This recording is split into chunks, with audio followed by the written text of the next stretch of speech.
really hope one of those kids doesn't have gas. Yeah. Welcome back, beautiful and amazing human beings. This is Ukradowski of WeAreChange.org. A lot of important news to get into today, especially with some of your precious stimmy money going to individuals like Bill Gates. Lots of strange news surrounding the shot, which some journalists are willing to put their entire existence on. Yeah, no joke there. Also in today's video, we have a very eye-opening interview with an entrepreneur in the precious metal and rare earth minerals field that's going to be giving us some perspective on the crazy financial situation that we are all in. And before we get into that, plus a lot more, the video clip that you saw in the beginning of this broadcast was not from a satirical comedian, but from an actual high school in Washington State that is subjecting these students to what they call supposed safety protocols. And, in my opinion, this is just yet another absurd marker in our current modern-day society that is becoming absolutely oblivious to reality and becoming more ridiculous. Leading the charge in all of this is, of course, the mainstream media. That absolutely doesn't have a concept of reality, as perfectly recently demonstrated by Politico with their headlines that, quote, after 2.5 months, President Biden has surprised some of his former colleagues and allies with largely a gaffe-free White House debut after a lifetime of verbal stumbles. Now, who would have thought, after not taking questions from the mainstream media, after not having a major press conference at all, that there wouldn't be any gaffes by the president? Wow. Yeah. Who would have thought that would have happened? Now, when the federal government is not holding press conferences and talking to the press or trying to be transparent or accountable in any way, they're taking a large sum of your money, approximately now $41,870 from the federal taxpayer, and they're deciding that they're going to be very generously giving you back $1,400, all of course a part of your stimulus benefit, with what some people who are obviously not paying attention are calling free money. Again, not free, as of course the estimate that comes out is that the average federal taxpayer will be paying $41,870 for the $1.9 trillion, quote, relief bill. A bill that, of course, according to many analysts, has a lot of wasteful spending, pork, unrelated carve-outs, political pet projects, corporate bailouts, fraud, waste, and for some reason is also enriching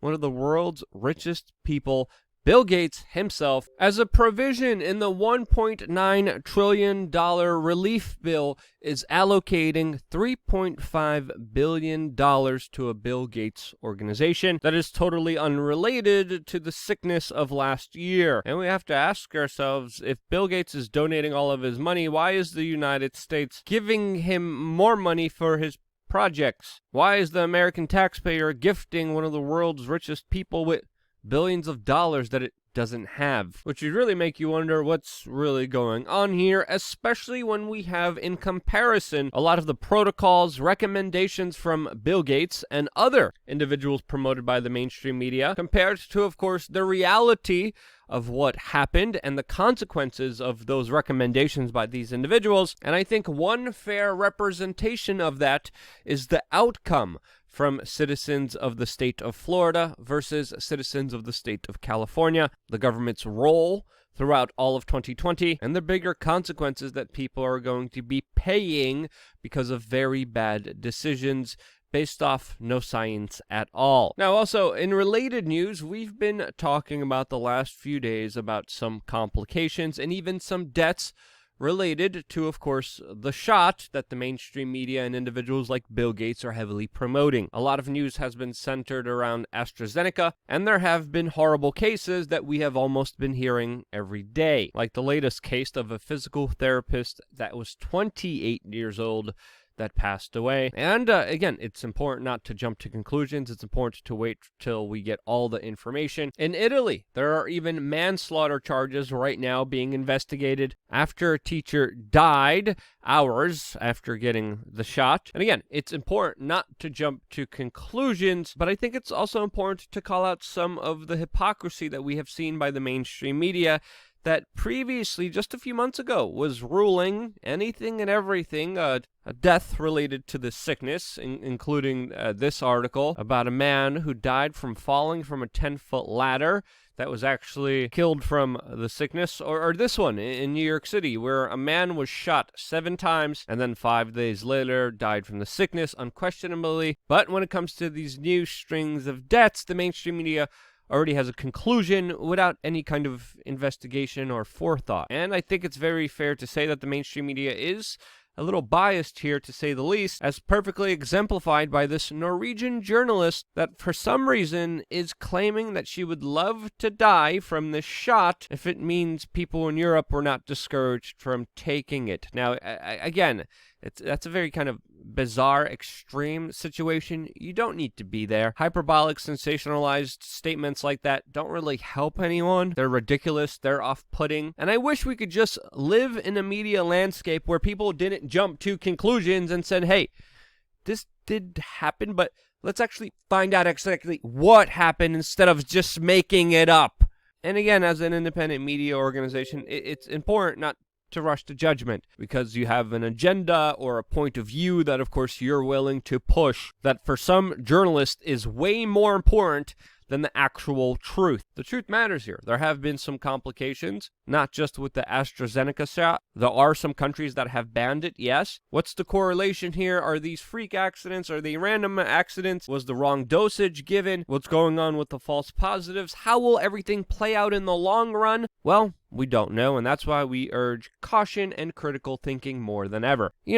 Common sense. And now jumping into a completely different segment, we are going to be joined by Andrew Lee. He's an entrepreneur and does work with Phoenix Gold Resources Corporation. And for full transparency and accountability, this interview was conducted on behalf of Phoenix Gold. We are working with them, and for me, this is a win-win for everyone. You guys get to find out what's going on in the financial world from an expert with his ear on the ground with exactly what's happening right now, especially in the precious metals industry. And at the same time, this independent media organization gets funded and supported. It's a win-win for everyone, and there is a lot of critically important information in this field that I'm even dying to find out about. So, without a further ado, here's the interview. Now, Andrew, thank you so much for joining us. Even before we get into introductions, I really want to get into some of the craziness that we've been seeing in the financial markets, especially in the commodities market, where not so long ago we saw oil literally hit its bottom and go to negative at one point. Now, obviously, that's not the case right now. Obviously, prices are increasing. A lot of people are saying they're going to be increasing from here, as some people are saying we are going into a commodities super cycle. But from your perspective, from your ear on the ground professionalism, where do you see things? Where are they right now? Well, I think we're just at the beginning. When you consider how much money the governments have been printing, I mean, it has to go somewhere. And, where we're seeing it winding up is in the increase in value of commodities. And when value of commodities rise like this, we're entering into a cycle. And as economies come online, I think the cycle just continues and it actually gets bigger. Yeah, what do you think are some of the major, before we even get into the catalyst, for people who don't know you, wait, first of all, who are you? What is Phoenix Gold Resources? Who are your shareholders? Who are you working with? For someone who has never met you, how would you introduce yourself? Well, I've been in the junior mining space for about 15 years, sat on the boards of several different companies. Phoenix is the first company where I'm actually running it. And we freshly restructured the company last year. I brought in some great shareholders. We control roughly 50%, a little bit more than 50% of the shares issued in the company. And we have 2 fantastic projects that, I think is a good hedge and capitalize on the market trends right now, being exposed to gold as well as copper. Well, a lot of people are definitely looking for alternatives, and obviously, especially with the massive money printing, obviously with a lot of the changes and rules. What do you make of kind of Joe Biden's presidency and his kind of actions that have affected the price of oil? How do you see his presidency moving forward, especially with even some of the latest announcements of him announcing that there's going to be more taxes to pay for obviously a lot of spending that's going to be happening as well, Andrew. Well, I'm not an economist. I'm also Canadian, but there's spillover effects that happen on policies that happen in the U.S. And you know, as a being in the commodity space, I should say, we have some direct benefits, and there's indirect consequences, such as, I guess, the dollar not being valued as high, but it also has the positives of, and probably the reason why you need to sort of hedge and go a little bit outside of the dollar. And one of the great ways to do it is through exposure in the equities market, like Phoenix. Our exposure as a company is in the commodity space. We have a project in Canada focused primarily on copper, and that copper project is benefiting from the policies from the Biden administration, where they're promoting more of a green economy. Green economy meaning electric cars, more wind turbines, and such, and that plays really well into base metals like copper and zinc. Yeah, a lot of people don't understand.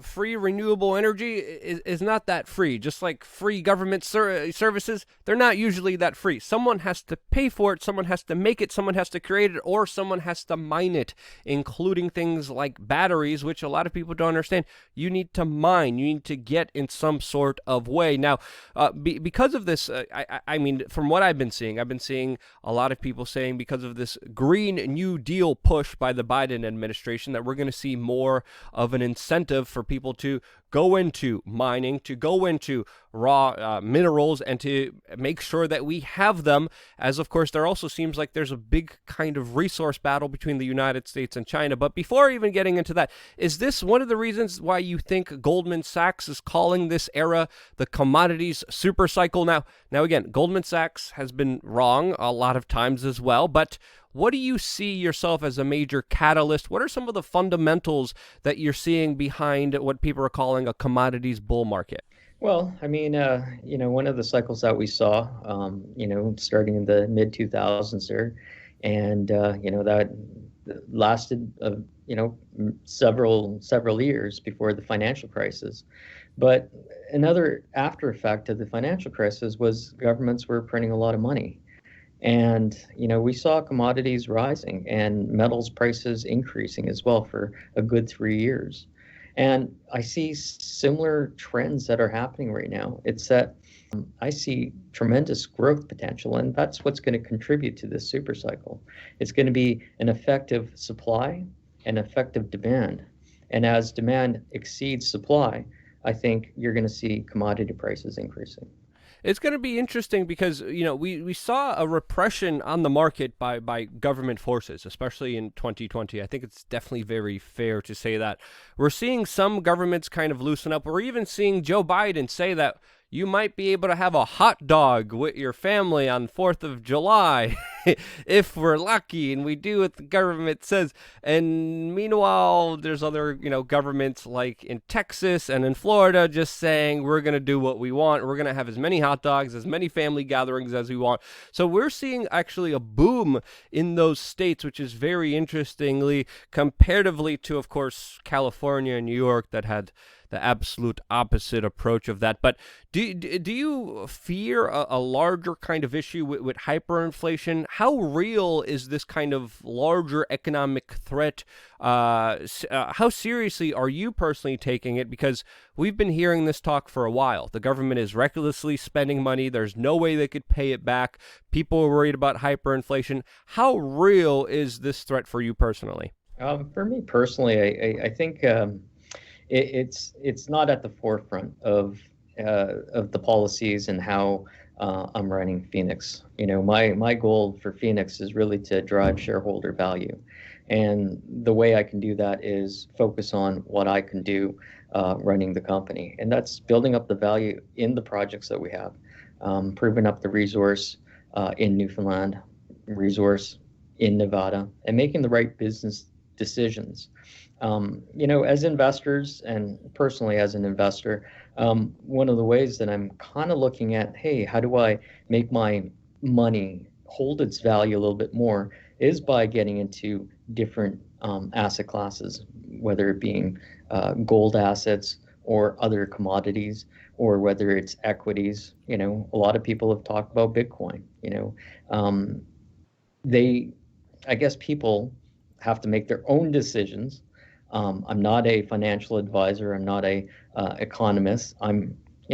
Just for myself, I just think that right now, when you can capture a bull run like we're seeing right now in the junior mining space, that's probably the best hedge for me to hold value of the money instead of holding cash. Yeah. Now we've been talking about Bitcoin and cryptocurrencies for a while here on this independent media broadcast, as well as other kind of alternative precious metals as well, companies and stocks for a while on this independent media channel. We've been telling people, again, not financial advisors, not telling you what to do, but it would be smart not to have all of your eggs in one basket, and it would be better to diversify. For the people who listened to us almost 10 years ago, especially with cryptocurrencies, you're very welcome. But what do you say to someone who is very kind of bullish on Bitcoin and cryptocurrencies? What do you say to them as far as metals, precious metals, and mining? Why is that something that they should look at as well, according to your own personal opinion? Yeah, when it comes down to it, gold's been around for a long time. In fact, the dollar used to be marked by the gold. It used to be backed by gold, until they changed the policies. But a lot of people, especially in Europe, they still have the opinion that a good, safe place to be is in gold. And we're sort of seeing, sort of when the risk was and the uncertainty was there last year, we saw gold spiking up and broke 2000. Can we see that again? Absolutely. I think it's a place. And I put this in quotes, safe haven, and that's where money tends to flock once you get into a little bit of turmoil. Yeah, I mean, there's certain risks you as an individual have to take. That's why I've been very even careful when I was talking about cryptocurrencies years ago, because the market goes up and down so dramatically. Now, obviously, the long-term trajectory has been up, but again, so unpredictable. And this is why I always been careful. If anyone was investing, I always told them, hey, invest always what you're willing to lose, because you never know what people are going to do in the market. And a lot of times they invest very heavily, and then the market goes down. They usually sell really quickly. And with Bitcoin, with that trajectory, a lot of people got themselves in trouble not knowing what was going on. Now, a lot of people who just kind of invested looked away. It's not a market for everyone. And I would say the precious metals market is more of a kind of older wisdom, still there, and something that, of course, has been reliable for a very long time, especially historically, especially when we look at alternatives to the old kind of financial systems with its own system that has a very long history, and I think is something worth noting and something worth really considering and looking into. Now, personally, as an entrepreneur, with all the crazy things that we've been seeing, I mean, oil literally going down to negative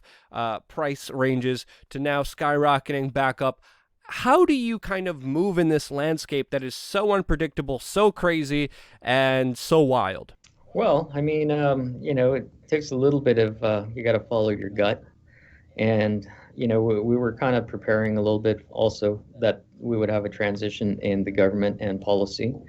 And kind of getting back to sort of the green economy that we talked about previously is that's kind of why we got into the project that we got into. We acquired York Harbor, which is primarily a copper project, copper zinc, and it's had historical production, and it's also has historical resource. Obviously it's not 4310 compliant, but with some exploration work, we think we can, definitely get that resource into a current category. So, as a entrepreneur, that's kind of how we're looking at. We're kind of taking the things that are happening in the world, and we're just trying to, build up some value based on some of the momentums that we're seeing, especially in the commodity space. Now, you guys have some projects in Nevada and Canada. Correct me if I'm wrong. What's unique about them, and what's special about you guys compared to everyone else in the field? Yeah, I think what's unique about all of our projects is there's been some form of past production on all of the sites. The two assets that we have in Nevada, small mines right next to Fortitude. Fortitude is a mine that's owned by a joint venture between Barrick Gold and Newmont. And, those are two of the largest gold producers in the world. As well as the project that we have in Canada at York Harbor. It's a past producing copper mine. I believe 1890s is when they started pulling out ore, and they extracted something like 90,000 tons. And the grades there were somewhere between 3 and 12% and 7% zinc. So, from project-wise, past production, this isn't really bare bones greenfield types of projects. And, as a company, the way we run it is a little bit different as well. I've been around a lot of junior mining companies, and, some of my friends and I, we coined it or use a term called lifestyle companies. And, those are the ones that have high management fees. They do some work, but it's very little to build value. When I took over Phoenix, I kind of set the management fees low enough. Sean and I are major shareholders, so we're there for the long term. We want to build the value in the shares that we own, and the management fees, yes, they're on the low side, but we kind of fixed it that way, so we didn't blow all the funds that we had raised just on administration. Andrew, thank you so much for your time. Thank you so much for your perspective and ear on the ground information that we wouldn't get if we weren't able to talk to you. Is there anything else you want to say to our viewing audience? And if anyone wants to get in contact with you, if anyone has any questions, what's the best way to get in touch with you? pxagold@gmail.com. And I'm more than happy to answer any questions. We're listed on the TSX Venture. Our stock symbol is PXA. On the US side, I think on the OTC, it's actually, the acronym of the company. So it's PGRC, and then just add an F at the end. Well, Andrew, thank you so much for joining us. I really appreciate that. Of course, we're going to have all the information down in the description below if you want to check out Andrew and, of course, the company that we're talking about here, Phoenix Gold Resources. The link will all be down in the description. Thank you so much, Andrew, for joining us. And thank you, amazing, beautiful human beings, for joining us on this independent media broadcast. This video would not be possible without you watching and sharing these videos. Because you do, I'm still here. That's why. Love you guys. Stay tuned for more here on wearechange.org.